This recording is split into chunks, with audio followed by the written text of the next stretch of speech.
asal muasal wayang itu kan dari kata wayang itu kan orang sebetulnya. Jadi bentuk orang yang dibonekahkan, dijadikan semacam kayak bentuk patung begitu, karena dia bentuknya adalah semacam seperti orang. Ada wayang ini, ada wayang ini. Lalu kemudian oleh para wali songo, karena ini adalah media dakwah, lalu oleh para wali songo, wayang yang bentuknya adalah kata orang Jawa namanya tengul. Wayang tengul itu wayang golek. Itu digepengkan oleh para wali songo, sehingga kalau namanya bentuknya gepeng kan kemudian dia tidak bisa hidup. Nah, karena ini sebagai media dakwah, hingga akhirnya kemudian wayang itu dijadikan sebagai sarana untuk membawa orang ke dalam Islam. Seperti misalnya wayang itu ada 4 Punokawan, ada 4, ada Semar, ada Petro. Punokawan ini apa? Punokawan, ini kalau kata orang Jawa ya. Punokawan ini semacam kayak istilahnya wayang. Ya, ada kawan-kawannya wayang. Kawan-kawan wayang dalam arti kata steeringnya, ya, lakonnya wayang ini ada 4 yang sering banyak diketahui oleh masyarakat secara umum. Ada Semar, ada Petro, ada Bagong, ada Gareng. Itu pernah Habib Abu Bakar Muhdar, Allah yarham ya, pamannya aminya Habib Hasan ini. Semar itu fasyammir bitta'ah. Petro itu adalah apa? Fatrukil ma'asi. Ya, Bagong itu boh. Dan Gareng itu adalah nala qarina.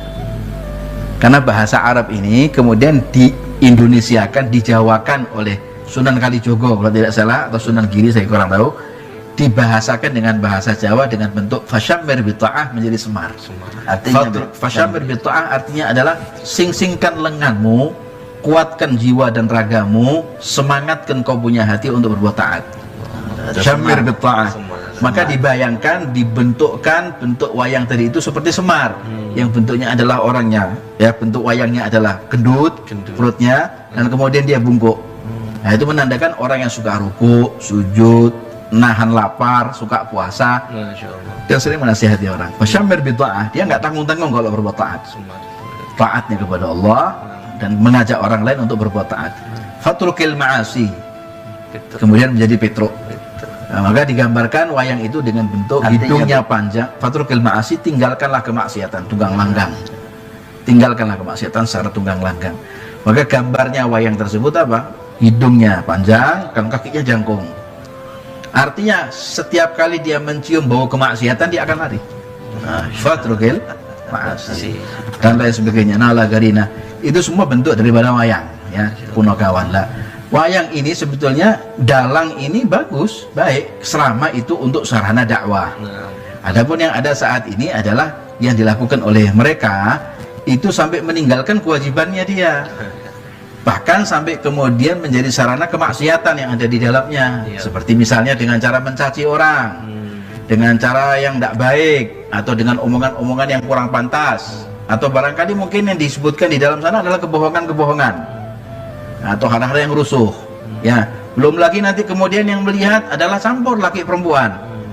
Nah, saya kira mungkin bentuk sarana ini harus dirubah, karena ini adalah bentuk yang sudah dibangun oleh para wali songo untuk sarana dakwah sebetulnya.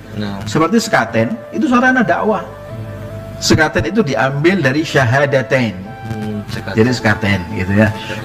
Gapuro diambil dari kata ghafura, jadi gapura. Alun-alun, kenapa masjid jami itu selalu ada dekat di alun-alun? Karena orang ketika akan masuk ke Islam itu ke masjid pelan-pelan. La ikraha fiddin, tidak ada paksaan di dalam memeluk agama Islam. Artinya semua ada falsafahnya di dalam Islam ini. Saya kira mungkin untuk profesi seorang dalang untuk bertaubat kepada Allah Ta'ala, kalau dia dengan cara yang salah, ya tentunya dengan istighfar, taubat kepada Allah Ta'ala, dan rubahlah bentuk sarana yang sudah dilakukan tadi itu menjadi sarana dakwah. Ajak orang untuk sholat tapi dengan cara gambar wayang. Bagaimana caranya orang nasihat? Caranya orang untuk sholat, untuk gemar ibadah kepada Allah, untuk tidak berjudi, ya, untuk tidak berbohong, bakti sama kedua orang tuanya. Saya kira mungkin hal-hal semacam ini dengan sarana dakwah lewat wayang, insya Allah lebih menyentuh. Jadi taubatnya wayang dengan wayang. Dari mungkin jadikan media maksiat, dijadikan media taat ibadah. Seperti kayak mic begini, mic ini bisa jadi sarana kebaikan seperti saat ini, sarana kebaikan untuk pengajian, sarana kebaikan untuk dakwah, sarana kebaikan untuk ta'lim seperti malam hari ini.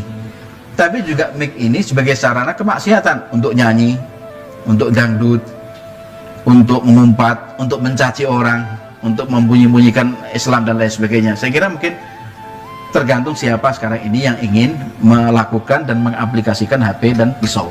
HP ini seperti pisau, mic ini seperti pisau, wayang itu seperti pisau. Tinggal bagaimana dan siapa orang yang akan menggunakan alat tersebut. Kalau pisau itu digunakan untuk mengiris tangannya pasti akan berdarah. Tapi kalau pisau itu digunakan untuk mengiris daging pasti untuk bikin sate, dan itu nikmat kan gitu. Tergantung siapa yang ingin mengendalikan dan siapa yang ingin mengaplikasikan, ingin melakukan dan ingin menggunakan alat tersebut. Saya kira itu alat wayang adalah merupakan salah satu media dakwah, tapi dengan cara yang benar. Lakukan khitah kembali. Ini sekarang ini kaum muslimin tidak di dalam khitah yang benar. Baik itu A atau B tidak di dalam khitah yang benar. Seperti acara pengantin sekarang ini. Tidak di dalam cara yang benar sekarang ini. Acara pengantin sakral, ya, satu hal yang sangat mulia sekali dan itu adalah suci. Tapi saat ini kemudian dinodai dengan cara duduk di kuade bersama, ada kemudian foto bersama, belum lagi yang memfoto itu adalah kaum laki-laki, yang difoto adalah kaum wanita yang juga kemudian didandani, dihias dengan cara yang cantik seperti itu kan hal-hal yang semacam ini dipertontonkan di depan khalayak ramai.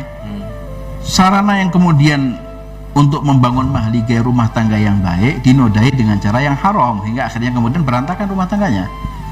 Ya, saya kira sama ya, media dakwah yang sebetulnya adalah untuk menggugah kaum muslimin agar supaya mereka kemudian tersentuh dengan Islam dengan cara yang baik. Orang-orang tua kita dulu seperti itu. Sarana dakwahnya adalah dengan cara nyanyi, seni. Ada cara seni ukir, seni kaligrafi, seni dakwah, seni tulis, ya, seni suara dan lain sebagainya.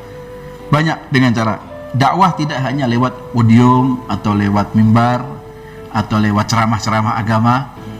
Tapi juga bisa dengan sarana qasidah, ya, dengan sarana apa itu namanya, tulis menulis di atas kitab, di atas kertas kanvas, atau dengan ukir-ukiran atau dengan foto. Banyaklah sarana dakwah. Lisanul hal afsah min lisanil maqal. Lisan kepada kebaikan atau lisan perbuatan yang kita lakukan, tingkah laku kita itu lebih fasih daripada lisan maqal atau ucapan-ucapan yang kita lakukan atau kita ucapkan. Saya kira mungkin itu.